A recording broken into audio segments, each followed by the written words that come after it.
মাননীয়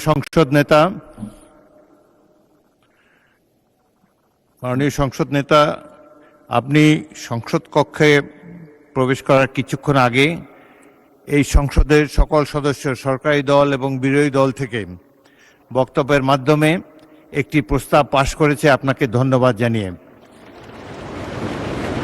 আপনার সাম্প্রতিক মালয়েশিয়া এবং চীন সফরের ফলে দেশের মর্যাদা বৃদ্ধি পেয়েছে বলে সবাই অভিমত ব্যক্ত করেছে এবং বাংলাদেশের অর্থনীতিকে, পররাষ্ট্রনীতিকে এক নূতন দিগন্ত সূচনা করেছেন আপনি এই সফরের মাধ্যমে।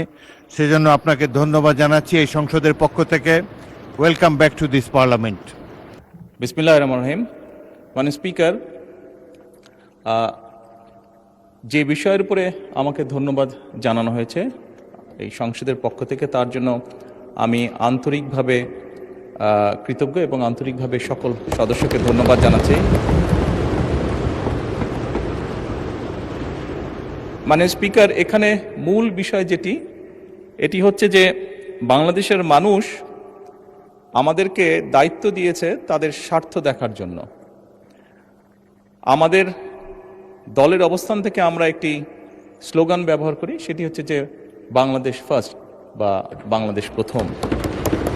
আমি যে কাজটি করার চেষ্টা করেছি মাননীয় স্পিকার, আমি আমার অবস্থান থেকে আমি আমার দেশের মানুষের স্বার্থ নিয়ে কথা বলার এবং সেই স্বার্থ রক্ষা করার চেষ্টা করেছি মাননীয় স্পিকার। মাননীয় স্পিকার, এখানে আমাদের কারোরই কোনো ব্যক্তিগত কোনো বিষয় নেই। এটি যদি কোনো কিছু অর্জন হয়ে থাকে, ভালো কোনো কিছু অর্জন হয়ে থাকে, এটি বাংলাদেশের অর্জন।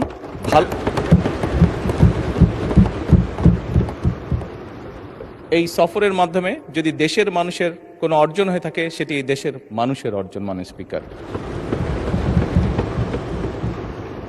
তবে মাননীয় স্পিকার, যেহেতু সংসদের সকল সদস্য, বিশেষ করে বিরোধী দলীয় নেতা, উনিও উৎসাহ প্রদান করেছেন দেশের জন্য, দেশের মানুষের পক্ষে কাজ করার জন্য, সেজন্য আবারও আমি আমার ব্যক্তিগত পক্ষ থেকে সকল সদস্য, বিরোধী দলীয় নেতা সহ সকল সদস্যকে আন্তরিকভাবে ধন্যবাদ জানাচ্ছি।